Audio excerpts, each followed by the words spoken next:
ایک حدیث پاک ہم پیش کرتے ہیں آپ کے سامنے. اللہ کے رسول کی بارگاہ میں ایک وفد آیا, تو اس وفد نے عرض کیا یا رسول اللہ ہمارے شام کے لیے دعا کریں, ملک کے شام کے لیے. تو حضور بہت خوش تھے, ہاتھ اٹھا کر کہا اللہم بارک لنا فی شامنا, اے اللہ شام میں ہمارے شام میں, بلکہ حضور نے فرمایا ہمارے شام میں برکت عطا فرما. پھر یمن والے تھے, انہوں نے کہا وہ یمننا یا رسول اللہ, حضور یمن کو بھی شامل کر لیں. تو حضور نے فرمایا اللہم بارک لنا فی شامنا و یمننا, اللہ شام میں اور ہمارے یمن میں برکت عطا فرما. تو نجد والے بھی تھے, ریاض جس کا آج نام ہے, نام بدل دیا انہوں نے, اس کا پرانا نام نجد ہے. تو انہوں نے کہا وفی نجدنا یا رسول اللہ, نجد کے کچھ مسلمان یعنی وہ سچے مسلمان تھے مگر وہ اپنی زمین کے لیے بھی دعا کرانا چاہتے تھے. وفی نجدنا یا رسول اللہ, یا رسول اللہ نجد کے لیے بھی دعا کر دیں. پھر میرے آقا نے ہاتھ اٹھا کہا اللہم بارک لنا فی شامنا و یمننا. پھر انہوں نے کہا وفی نجدنا یا رسول اللہ.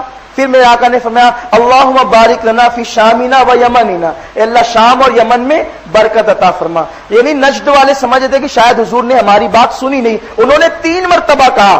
پھر رسول اللہ جلال میں آ گئے, فرمایا میں اس زمین کے لیے دعا کروں جہاں سے شیطان کا سینگ نکلے گا, جہاں سے فتنے اٹھیں گے. اور پھر میرے آقا صلی اللہ علیہ وسلم نے ساری باتیں بیان فرمائی. تو اسی نجد کی زمین سے محمد ابن عبد الوہاب نجدی نام کا ایک آدمی پیدا ہوا, اور جس نے ٹرکی حکومت کا خاتمہ کیا, جو ہے وہ برطانیہ سے مدد لے کر. یہ میں نہیں کہتا, ایک انگریزی جاسوس ہے, اس کا نام ہیمفرے ہے. تو اس نے جو جاسوسی کر کے ابن عبد الوہاب نجدی کو اپنی بوتل میں اتارا برطانیہ کی, وہ اس کی جو ڈائری تھی, پرسنل ڈائری, وہ ڈائری چھپی ہوئی ہے, اور وہ انگریزی میں چھپی تھی, اس کو اردو میں اس کا ترجمہ کیا گیا ہے. جسے چاہیے وہ لے کر کے پڑھ لے. سنیوں کی ہر بات ڈنکے کی چوٹ پر ہوتی ہے, اس لیے کہ حق ہوتی ہے.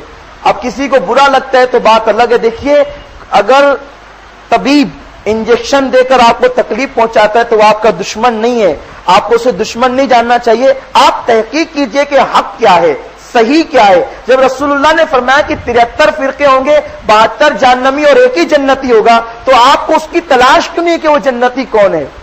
آپ کیوں نہیں سمجھتے, کیوں نہیں مانتے, آپ کیوں ہماری بات کو تعصب پر جو ہے وہ دھکیل دیتے ہو؟ یہ تعصب کی باتیں ہیں. تو بہرحال اس شخص کو اس نے, ہیمفرے نے اپنے چنگل میں کیا. اور پھر وہ چونکہ ابن عبد الوہاب نجدی جو تھا وہ عیاش آدمی تھا اور دولت کا حریص تھا, اس نے انگلینڈ کی مدد لے کر حملہ کیا اور حرمین طیبین پر اس نے قبضہ کیا.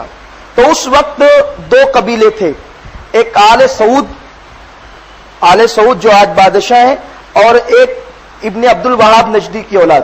تو ان دونوں کا معاہدہ ہوا, چونکہ ان دونوں نے مل کر ایسا کیا تھا برطانیہ کی مدد لے کر.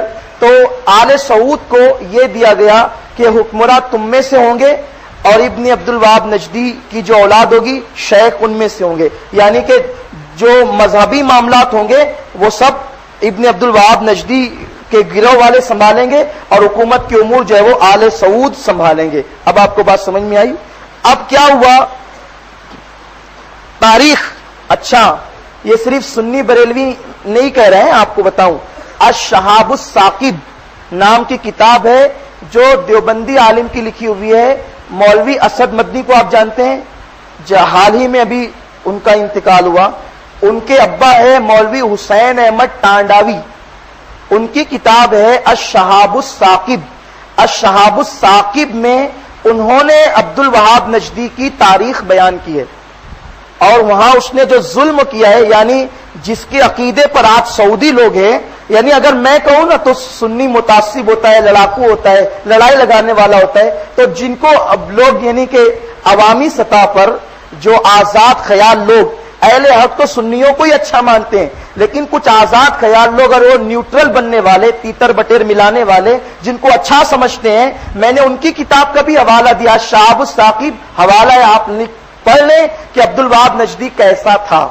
تو عبد الوہاب نجدی, اس نے رسول اللہ صلی اللہ علیہ وسلم کے جو مقصورہ شریف ہے, روض اقدس ہے, اس پر قصیدہ بردہ درود تاج لکھا ہوا تھا. آج بھی رسول اللہ کے تالے پر جو مزار شریف پہ لگا ہوا ہے نا تالا, اس پر آج بھی لکھا ہوا ہے هو الحبیب الذی ترجى شفاعته لكل حول من الاحوال مقتحم. یہ قصیدہ بردہ شریف کا شعر رسول اللہ کے تالے پر آج بھی لکھا ہے مجھے مگر پتہ نہیں چلتا کہ ان کی نظر ابھی تک وہاں کیسے نہیں پہنچی، اور وہ محفوظ ہے۔ چور چوری کرتا ہے لیکن کچھ نہ کچھ چھوٹ جاتا ہے۔ تو بہرحال وہ درود تاج لکھا ہوا تھا، اس کو کھرچوایا اور جھاڑو لگا کر پھینکوایا۔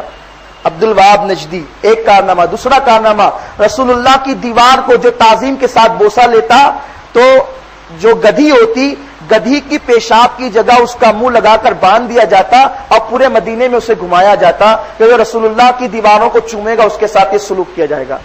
اور سیدہ فاطمہ کا مزار گنبد کی شکل میں بنا تھا، عثمان غنی کا مزار گنبد کی شکل میں بنا تھا، امام حسن کا مزار گنبد کی شکل میں، جیسے جو گنبد ہے نا آج مزارات پہ غریب نواز کے گنبد پر، ان سارے مزارات پر ابن عبد الوہاب نجدی نے بلڈوزر چلوائے۔ بلڈوزر کس کے مزار پر؟ فاطمہ زہرا کے مزار پر۔ کس کے مزار پر؟ امام حسن کے مزار پہ۔ کس کے مزار پر؟ عثمان غنی کے مزار پہ۔ کس کے مزار پر؟ وہ عائشہ جس کے بستر پہ قرآن نازل ہوتا تھا اس کے بلڈوزر چلایا گیا۔ اور بلڈوزر چلانے کے بعد معلوم ہے یہاں سے علی برادران یہاں سے وہاں گئے تھے خلافت کمیٹی کی طرف سے کہ آپ لوگ ایسا نہ کریں۔ اس وقت ہمارے دیوبند کے علماء ان کی تائید کر رہے تھے کہ آل سعود جو کر رہے ہیں وہ اچھا کر رہے ہیں کہ وہ شرک کو مٹا رہے ہیں۔ گنبد کو مٹانے کو، گنبد کو بلڈوزر چلانے کو ان لوگوں نے شرک کہا۔ اتنا ہی نہیں ہوا، اور کیا ہوا آپ کو معلوم ہے؟ ماں آمنہ جو رسول اللہ کی ماں ہے، ان کے مزار کو یہ کہہ کے شہید کر دیا گیا کہ آمنہ تو مشرکہ تھی، وہ شرک کرتی تھی، مسلمان نہیں تھی، جو مسلمان نہیں تھی اس کی قبر یہاں موجود کیوں رہے؟ اور پھر ماں آمنہ رسول اللہ کی ماں، ان کے مزار شریف کو اکھاڑ کر پھینک دیا گیا اور آج وہاں کچرا ڈالا جا رہا ہے۔ اگر میری بات میں یقین نہیں آتا، اللہ آپ کو توفیق دے تو آپ جا کر کے دیکھیں، یہ سارا حال کیا گیا، یہ ساری چیزیں کی گئی اور سارے مزارات کو ان لوگوں نے گنبد ہٹا کر شہید کر دیا۔ اور آج بھی مزارات ایسے پڑے ہوئے ہیں اور کچھ نشانات آپ کو ملیں گے، بنیادیں کچھ آپ کو ملے گی، آپ جاؤ گے تو ہماری باتوں کا منہ بولتا ثبوت، ورنہ جو پرانی تصویریں ہیں ہم کتابوں میں آپ کو ان گنبد کو بتا سکتے ہیں۔ اگر اللہ پاک نے توفیق دی، مجھے یاد رہا تو انشاءاللہ میں لا کر کسی دن آپ کو بتا دوں گا۔ یہ سارے گنبد موجود تھے، ان لوگوں نے سب کو شہید کروایا، حتیٰ کہ گنبد خضرا کو بھی شہید کرنے کا پلان تھا، مگر چونکہ پوری دنیا سے احتجاج ہوا اور ان کو اپنی یہ بات واپس لینی پڑی۔ یہ سارے ان کے عقائد اور یہ سارے ان کے سارے کالے کرتوت ہے، اور ان کے بارے میں یہ بات کہی گئی ہے پوری دنیا میں کہ یزید کے بعد سب سے زیادہ مدینے میں اگر ظلم ہوا ہے تو وہ ابن عبد الوہاب نجدی کے دور میں ہوا ہے۔ بات آپ کو سمجھ گئی؟ اور اسی کے عقیدے کے ماننے والے آج وہاں کے امام ہے۔ ہمیں نماز سے زیادہ پیاری چیز ہمارا ایمان ہے، نماز سے زیادہ پیاری چیز اللہ اور اس کے رسول کی رضا ہے، تو ہم اس کے پیچھے کیسے نماز پڑھیں جو نبی کی شہزادی پر بلڈوزر چلانے کو جائز مانتے ہو؟ ہم ان کے پیچھے کیسے نماز پڑھیں جو رسول اللہ کو مردہ کہتے ہو؟ بھائی کتنا بھی متقی پرہیزگار آدمی ہو، وہ رات مصلے پر گزارتا ہو اور دن میدان جہاد میں گزارتا ہو اور روزہ رکھ کے گزارتا ہو، اگر وہ بے وضو نماز پڑھائے اور مجھے معلوم ہے کہ بے وضو پڑھا رہا ہے، میں نماز پڑھوں گا۔ جب متقی آدمی کے پیچھے وہ بے وضو ہو تو اس کے پیچھے نماز نہیں ہوتی، تو کتنا بھی متقی پرہیزگار ہو، حرم کا امام ہو، اگر وہ بے ایمان ہے تو اس کے پیچھے نماز کیسے ہوگی؟ تو نماز 2 نمبر پر ہے، 1 نمبر پر ایمان ہے، تو ہم وہاں نماز نہیں پڑھتے۔ جو باتیں میں نے کہی ہے اس میں کسی کو ڈاؤٹ ہو، شک ہو، میں ہر چیز کا حوالہ پیش کر سکتا ہوں، میرے پاس حوالے اور شواہد موجود ہے۔ تو اب ان کا یہ عقیدہ، اس لیے ہم ان کے پیچھے نماز نہیں پڑھتے۔ ہم یا تو اپنی اپنی نماز پڑھتے ہیں یا پھر ہم اپنی جماعت کرتے ہیں۔ اب یہ بات ہے کہ جو لوگوں کو وہاں جماعت سے نماز پڑھنے کا موقع نہیں ملتا وہ حق پر نہیں۔ لوگ کہتے ہیں، یہی سوال مجھ سے کیا گیا، میں نے جواب دینے کے لیے پوری تمہید باندھی ہے تاکہ آپ کو پورا جواب سمجھ میں آ جائے۔ میں جواب مختصر دیتا ہوں، اس میں بھی لوگ کہتے ہیں کہ بات سمجھ میں نہیں آئی، تو اب آپ سمجھ گئے میری بات کو۔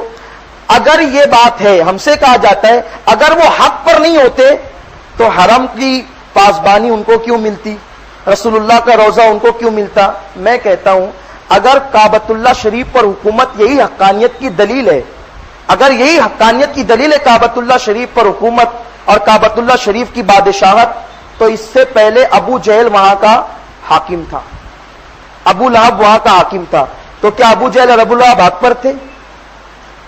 مجھے جواب دیجئے۔ پھر اس کے بعد وہاں اسلامی حکومت آئی، پھر وہاں پر صحابہ کی حکومت ختم ہوئی اور خلافت راشدہ ختم ہوئی، پھر یزید کا دور آیا، تو یزید حق پر تھا۔